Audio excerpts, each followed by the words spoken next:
Bon, on va terminer sur l'implémentation de la méthode de descente de gradient avec Python.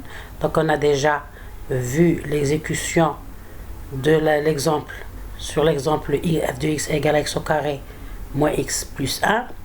Maintenant on va essayer de voir, c'est-à-dire dans les résultats, on va vérifier la proposition suivante. Donc, si le gradient de f de x est supérieur à 0, alors f est croissant dans la direction d. Et si le gradient il est inférieur à 0, alors f est décroissant dans la direction d. Donc, si f ou bien le gradient est égal à 0, donc c'est le point minimum global.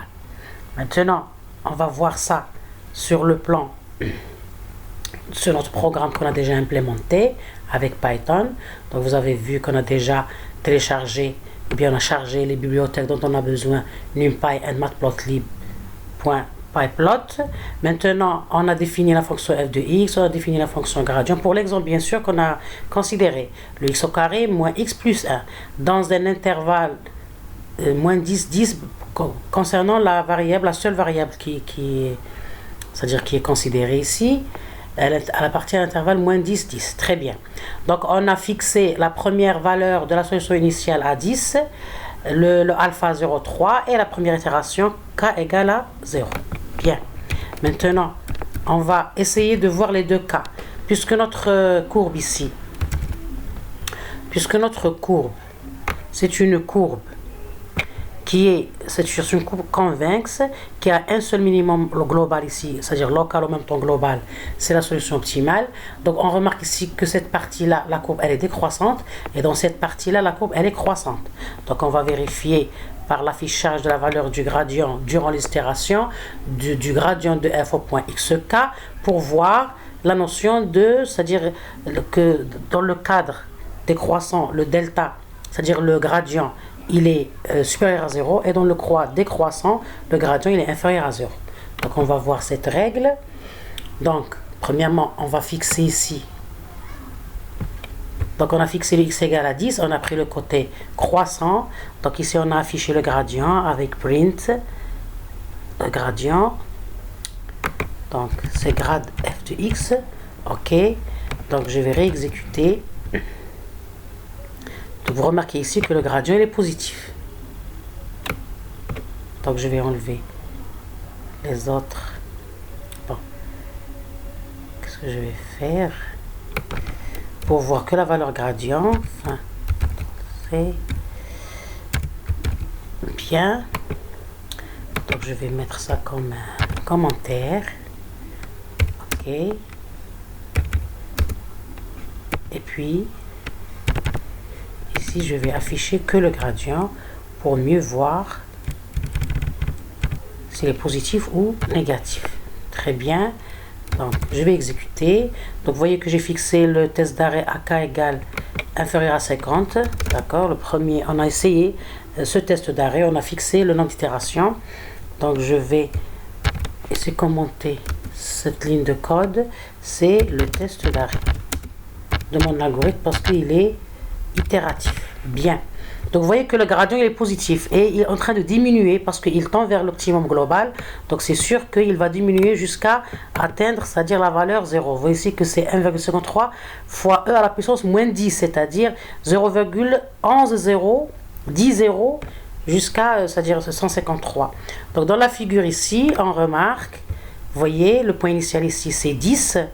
Donc c'est dans le côté croissant et il est en train de diminuer pour pouvoir. Donc il est supérieur à 0, le gradient il est supérieur à 0. Pourquoi?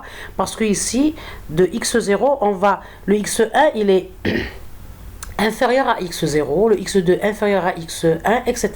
Donc on va enlever la valeur, c'est-à-dire c'est x moins alpha fois le gradient. Donc on va enlever une valeur pour converger vers l'optimum global. Concernant le cas décroissant, donc ça vérifie cette proposition ici. Donc dans le cas où la fonction elle est croissante, vous voyez ici qu'on diminue. Donc le x2 inférieur à x1 inférieur à x0. Donc on enlève une partie de x2, c'est-à-dire de x0, on enlève, c'est moins alpha delta, c'est-à-dire moins alpha nabla f de x, le gradient. Et puisque le f de x, il est, c'est-à-dire comment dirais-je, le gradient il est positif, donc on enlève une valeur pour converger vers l'optimum global. Concernant le cas, l'autre cas, c'est-à-dire l'autre partie décroissante, donc on va prendre la solution initiale à moins 10. Donc je vais réexécuter, bien sûr, avec 50 itérations. Donc vous remarquez ici que le gradient, il est négatif, il est inférieur à 0. Donc cela vérifie la deuxième proposition. Si le gradient, il est inférieur à 0, alors f est décroissante dans la direction d, elle décroît, elle diminue. Donc vous voyez ici que le gradient, il diminue, il tend vers les, c'est-à-dire il est inférieur à 0, et en même temps, il tend vers le 0 pour être, c'est-à-dire, parce que au niveau de l'optimum global, le gradient devient égal à 0. Donc vous voyez, je commence avec le x égale à moins 10. Vous voyez ici la valeur, c'est-à-dire la couleur sillon ou bien le bleu-vert. Donc le gradient, il tend vers 0 pour atteindre le point optimal. Et ici, c'est-à-dire le x0, vous voyez que ça croît. Donc on a le x moins alpha fois le gradient, donc moins avec le moins c'est plus, donc on ajoute une valeur, donc le x1 il est supérieur à x0, x2 il est supérieur à x1, d'accord, donc c'est le contraire. Donc vous voyez ici que le x0 il est inférieur à x1, le x1 il est inférieur à x2, donc la valeur de x augmente, alors que ici la valeur de x diminue, ok, parce que la solution elle est composée de xk plus 1 égale à xk. Ici, on a xk plus 1 égale à xk dans l'algorithme. Donc, xk plus 1 égale à xk moins le alpha k nabla f de x ou bien le gradient de f au point x. Vous voyez? Donc, si on est dans le cas de croissance et moins, donc plus, donc le xi augmente. Si on est dans le croissant, donc c'est moins avec la valeur positive du gradient. Donc, on enlève une valeur de xk. Donc, le xk diminue. D'accord? Donc on a vérifié avec les résultats, c'est-à-dire avec l'exécution sur un exemple de fonction, on a vérifié que cette proposition elle est correcte. Ok, très bien. Et bien sûr à l'optimum, comme la proposition dit, à l'optimum, vous voyez, à l'optimum, le nabla f de x ou bien le gradient de f au point x est égal à 0. Donc ça tend vers 0 et ça se voit visuellement ici. On remarque dans la figure que le gradient tend vers 0. Vous voyez, il tend vers 0. De la valeur, il a commencé par la valeur moins 12,6, puis moins 7,56, puis moins 4,5, etc., jusqu'à moins 0,12, moins 0,07, 0,04, jusqu'à, c'est-à-dire à 10 à la puissance, 0,10 à la puissance moins 10. Vous voyez, 0,10 pour atteindre, pour avoir d'autres valeurs, bien sûr, c'est c'est-à-dire c'est les arrondis de calcul. Donc, cela montre que la méthode de descente de gradient est une méthode convergente, c'est-à-dire elle converge. Le principe mathématique de la méthode montre que c'est une méthode convergente, c'est-à-dire qui converge vers l'optimum global, ben c'est bien. Maintenant, on va faire un deuxième cas d'une fonction où il y a des optimums locaux, pour vérifier que un des inconvénients de la méthode de descente de gradient est qu'elle est piégée par le premier optimum local rencontré.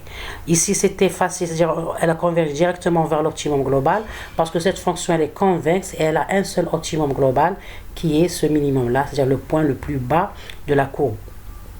Alors que on peut avoir une courbe qui a plusieurs minima globales, donc c'est-à-dire plusieurs minima locaux, donc c'est-à-dire la méthode de descente, elle souffre du problème c'est-à-dire du piège de l'optimum local.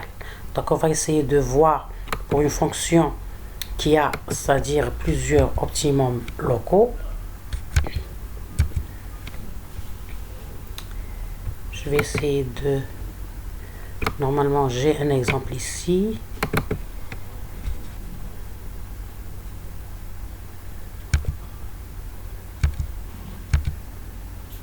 Bien sûr, par exemple, cet exemple-là. Donc ici, vous voyez que on a un seul optimum global qui est l'optimum global de la fonction, mais on a plusieurs optimums locaux. Donc on va prendre un exemple avec une telle fonction qui a plusieurs optimums locaux pour voir si la méthode de descente de gradient est piégé par le premier minimum local rencontré dans l'exécution itérative de l'algorithme. Bien, donc on va ici prendre un deuxième exemple, c'est-à-dire on va définir une deuxième fonction f de x